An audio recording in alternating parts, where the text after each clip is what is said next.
नग्न शरीर पर भस्म का लेप, जटाओं में वर्षों की तपस्या, हाथ में त्रिशूल और आंखों में अग्नि, ये हैं नागा साधु। क्या ये केवल सन्यासी हैं या योद्धा? क्या ये ध्यान मग्न तपस्वी हैं या युद्ध भूमि के धर्म रक्षक? आज हम आपको बताएंगे नागा साधुओं का वो इतिहास जो इतिहास की किताबों से गायब कर दिया गया, पर जिसे मिटा पाना कभी संभव नहीं था। नागा साधुओं की परंपरा वैदिक काल से चली आ रही है। जब ऋषियों ने जंगलों में तप किया तो उन्हें लुटेरों और आक्रमणकारियों से अपनी रक्षा करनी पड़ी। परंपरा बनी, साधु स्वयं को बचाएगा।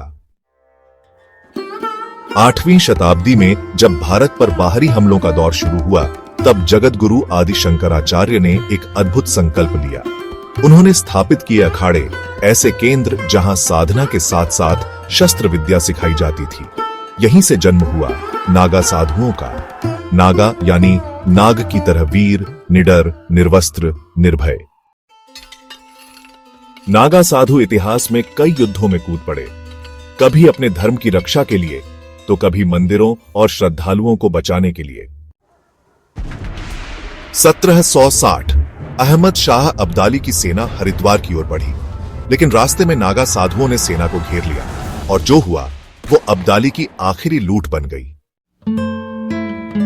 सन्यासी विद्रोह। 18वीं सदी। बंगाल में अंग्रेजी अत्याचार के खिलाफ नागा साधु फूंकते हैं क्रांति की मशाल। वे जंगलों में छिपते हैं, लड़ते हैं, मरते हैं, पर झुकते नहीं। नागा साधु बनना एक तपस्या है। ये जीवन त्याग है। काम, मोह, लोभ, परिवार सब कुछ त्याग कर।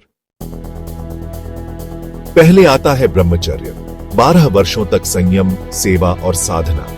फिर दीक्षा। कुंभ मेले में जब गुरु के निर्देश पर व्यक्ति त्यागता है अपना नाम, अपना वंश, अपनी पहचान, वह बनता है सनातन धर्म का रक्षक। उसके शरीर पर केवल भस्म होती है। वो मृत्यु से नहीं डरता, क्योंकि उसने मृत्यु को पहले ही वरण कर लिया होता है। भारत में 13 मान्य अखाड़े हैं। जूना अखाड़ा, महानिर्वाणी, अटल, निरंजनी, दिगंबर और कई अन्य। हर अखाड़ा एक शिष्य को युद्ध और योग दोनों में दक्ष बनाता है। इन अखाड़ों में शस्त्र विद्या सिखाई जाती है। लाठी, तलवार, त्रिशूल और दंड युद्ध। यहां शरीर के साथ साथ आत्मा को भी युद्ध के लिए तैयार किया जाता है। हर बार 12 वर्ष में कुंभ आता है, जहां लाखों श्रद्धालु और साधु एकत्र होते हैं। लेकिन सबसे पहले स्नान करते हैं नागा साधु, क्योंकि वे धर्म के सबसे पहले रक्षक हैं। उनकी शोभा यात्रा, हाथी, घोड़े, भाले, तलवारें, ये केवल परंपरा नहीं, यह स्मृति है उस इतिहास की जब साधु तलवार लेकर लड़े थे, जब धर्म की रक्षा के लिए शरीर का त्याग किया था।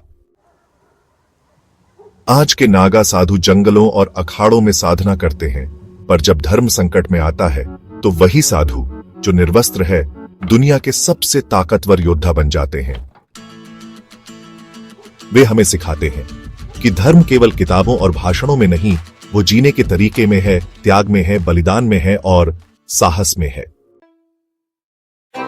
नागा साधु भारत की आत्मा है। वे केवल साधु नहीं, वे सनातन धर्म की शस्त्रधारी आत्मा है।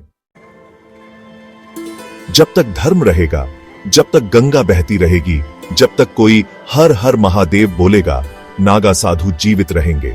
क्योंकि ये केवल व्यक्ति नहीं, एक परंपरा है, एक प्रतिज्ञा है, एक चेतावनी है उन सबके लिए जो धर्म पर वार करने का साहस रखते हैं। हर हर महादेव। यदि आपको हमारी वीडियो अच्छी लगी हो तो कृपया इसे लाइक करें, शेयर करें और संस्कृति दुनिया को सब्सक्राइब करना न भूलें। आपका एक छोटा सा समर्थन हमें ऐसे ही और ऐतिहासिक और आध्यात्मिक सच आपके सामने लाने की प्रेरणा देता है। हर हर महादेव। फिर मिलेंगे एक और अनकही गाथा के साथ, केवल संस्कृति दुनिया पर।